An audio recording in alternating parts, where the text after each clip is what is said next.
So today I'm at an auto show. Look behind me, there are all these brand new Toyotas. All right, here we go. I love these Land Cruisers. For whatever reason, you always see a ton of these at these dealerships. And from what I've heard, they don't move as well as the 4Runners. I mean, I love how it's set up, how it looks. Land Cruisers have always been very popular. If I have Land Cruisers that come through the auction that are used ones, they bring crazy, crazy money. So let's check this one out. This one is a 2026. And it's the four-wheel drive hybrid, and that might be the problem, right? $74,000. This one's got the roof rack, it's got all the extras on it. Let's see what a $75,000 Toyota looks like, feels like. All these screens. Yeah, this is sweet. This is sweet. I like this. I like this a lot. I want an SUV. I don't want to pay $75,000 for one though, but that one's nice. I do want to check out this RAV4. Very, very, very popular. Starting at $32,000. Imaginary price, right? 47,000 grand for this one right here is a hybrid. Yeah, RAV4 hybrid. Look around, I like the color on it. This is like your average family small SUV now. And still $40,000 for these things. Insane, insane. It's nice.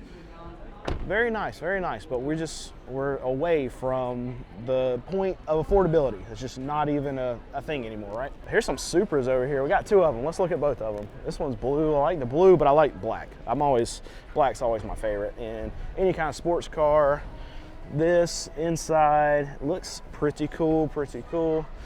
Starting at $30,000, that surprises me. This is a GR86 Premium. $36,000. What motor is in this thing? Let's see here. We got 6-speed transmission. It's a 2.4 4-cylinder Boxster. There you go. Looks pretty good. Looks pretty good. This is the Supra. That's the GR. This is the Supra.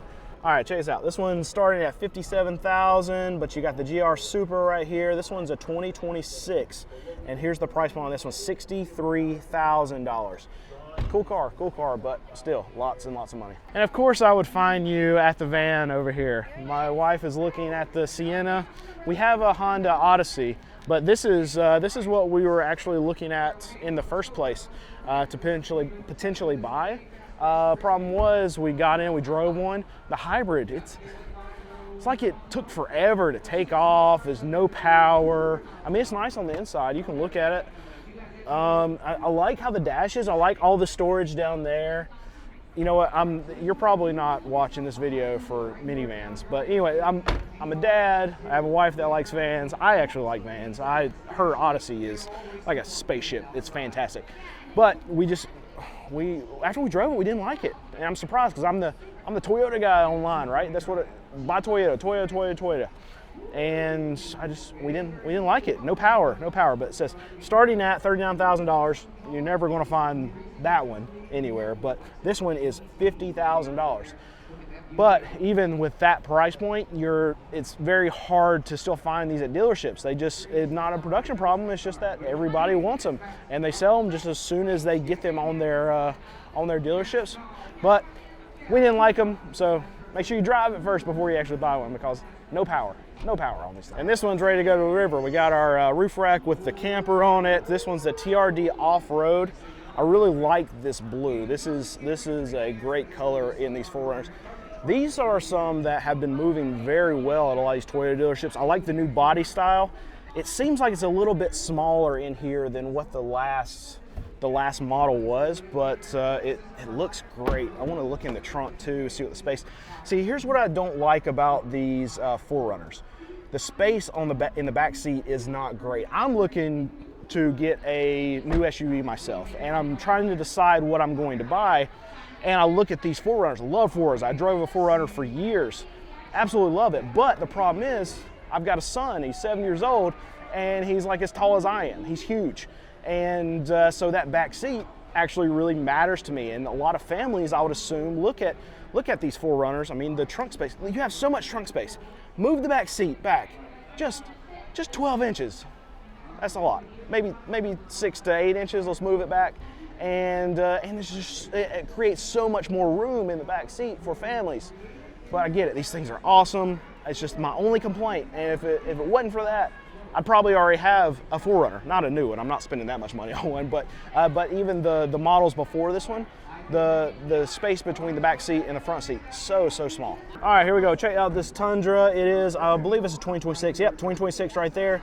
4-wheel drive. It's a platinum. Here's the price on this one, $76,000. But you can find that magical one, 58 grand. Somewhere, some way, there's one that has been out there for $58,000. And all that noise you're hearing behind me, they're running some kind of show for Toyota, but you can see the inside of this thing. Sweet. I mean, they're great. V6 turbo motor. Very cool truck. I like it, but V6 motor and $86,000 gross. And check this out. This is a Subaru exhibit. I call them exhibits, whatever. It's the Subaru area over here. But it would not be the Subaru section if we did not have puppies over here, right? You never seen a Subaru ever without dog hair in it. And there's a reason for it. Subaru owners are dog lovers, and they let their dogs ride in their cars. And what would you know? Right in the middle of the Subaru little showroom area right here, we got dogs. You can adopt one. You can adopt a dog, buy a Subaru, put the dog right in the Subaru, go ahead and let it start accumulating hair, and then 15 years from now, I'll buy it at auction, and then we'll complain about it having dog hair in it because it's a Subaru. All right, and since I was just talking bad about Subaru owners, here's I like these. Very nice. This is a Forester. This one's a 2025. I'm surprised they don't have 2026s out here yet. Suggested price is $47,000, right at $48,000. Yeah, it's nice. I mean, it seems kind of basic to me. But a lot of Subarus are like that. Now you have some of the upper level trims. What trim is this? This one is, it just says hybrid. So I don't know if this is a higher level trim or not.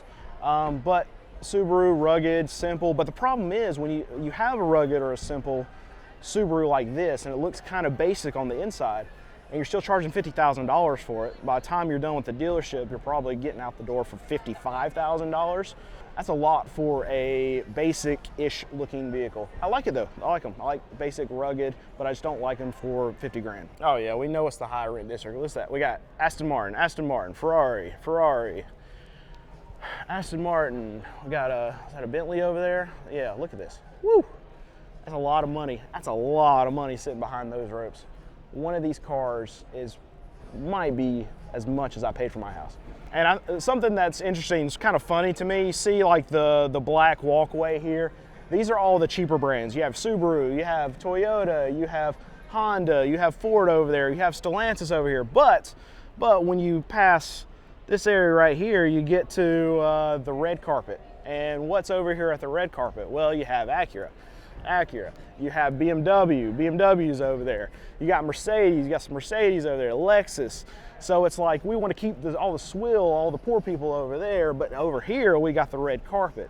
We got the red carpet, right? And this is for the people who have a little bit of cheddar, or at least they think they do. They have the ability to take out a big loan on one of these cars, we'll put it that way. But yeah, you got Land Rover right over there. Yeah, this is the high line. This is the high rent district, and you can denote that from the red carpet here. Oh, it's cool. This is ready to go camping. I guess if you're a Mercedes, it's going to be glamping at this point. Oh no, this is a shuttle, just your average Mercedes-Benz shuttle. $72,000. That seems cheap for this for whatever reason. No, I mean $72,000 is not cheap, but looking at all these other prices at this auto show, for there to be this massive Mercedes sitting in here and it's the same price as a average Ford truck, that seems off, right? Am I wrong? $72,000 for this? When an F-150's $75,000? Something's wrong. Something's wrong with that. One thing it does seem like is all of these higher end brands, they have more reps around their cars. I don't know if that's for security reasons or if they're trying to actually sell you one harder because there's a lot more money, but I don't want to talk to anybody. So if you don't see a Mercedes or if you don't see a Lexus, it's because I don't want to be around anybody. I don't want to talk to anybody.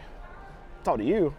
talk to this little stupid camera that I'm carrying around. People probably think I'm crazy, but I don't want to talk to an actual person. And here's the speculative part of the auto show. We have a lot of these Highline vehicles right here. We have a bunch of lifted stuff. There's a lot of project things. I think a lot of this company is actually doing. We got, what's this, camper on top of a Jeep. Yeah, that's cool.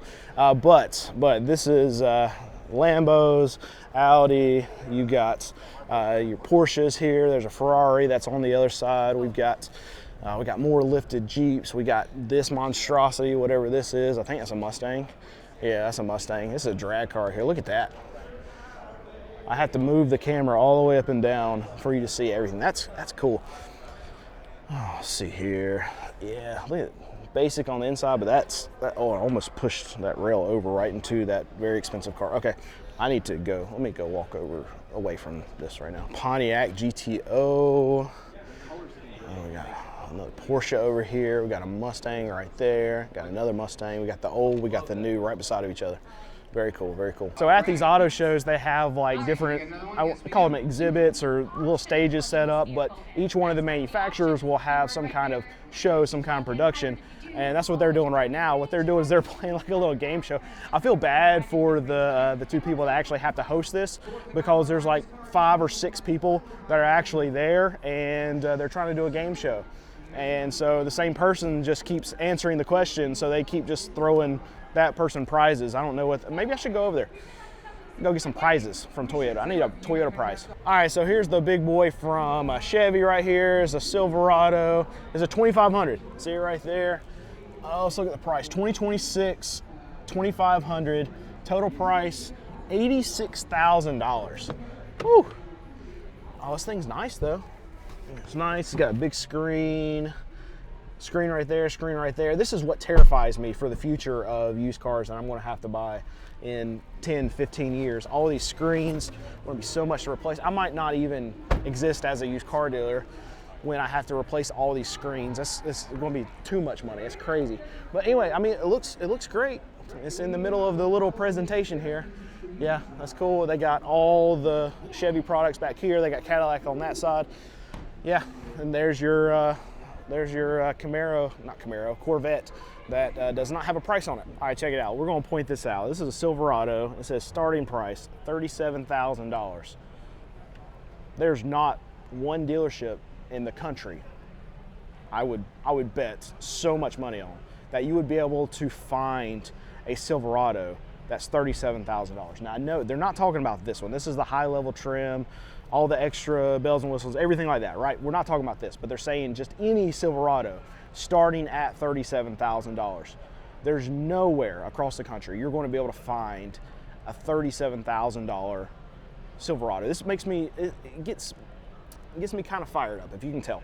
Coming to these auto shows and seeing a lot of these price points around a lot of these vehicles where they're showing, okay, well, you can get such a great deal on the Silverado. You can get one of these big trucks right here. You can get it for $37,000. It's not going to, it doesn't exist, doesn't it? This one, you can't even see. Oh, yeah, here's the sticker on it. 26 Silverado, 1500, 4-wheel drive. Oh, where are we going? Where's the price? Here's the price. Can you see it? I think it says $79,000. That's the price for this. That's double what the starting amount is.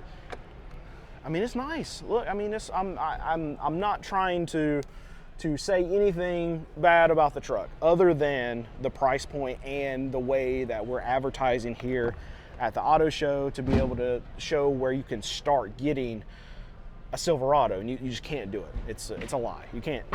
You're not going to. I mean, this is sweet, fantastic. Let's sit in a $75,000 truck so you can get the feel of it.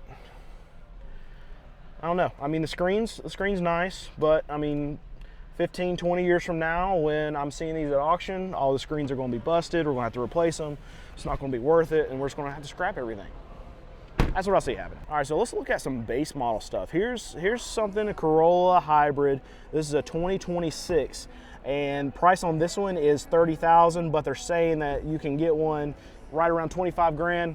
Probably not gonna be able to find it, but this is what base level looks like. This is what the average family is going to start looking at now, and it's still right at $30,000. And it's crazy how far we've come just in the last few years, because it used to be you could get a Corolla, you could get a Civic and pay low 20s for a brand new one. You can't do that anymore. Now we're looking at $30,000. And for $30,000, this is what you're getting. Basic seat, cheap, everything. And I love Toyota. Look, don't get me wrong, Toyota's the best car you can buy. Toyota Corolla, Toyota Camry. If you were going to ask me what car should I buy for my family, get the best bang for my buck, what would I say? I would say a Corolla, I would say a Toyota Camry. But even at that, it's still $30,000 now for the average family to get into a brand new vehicle. It's sickening. Check that out. That is mean right there. It's crazy. Look at this. Oh my goodness. Leaning over this. That is a mean looking car right there. I love these things. That's got to be one of the most dangerous things to drive. It's like a Mini Cooper that will, you probably pick up the front wheels of how much torque that thing's got. It's absolutely insane. It's cool though. Look at it. Look how cool it is.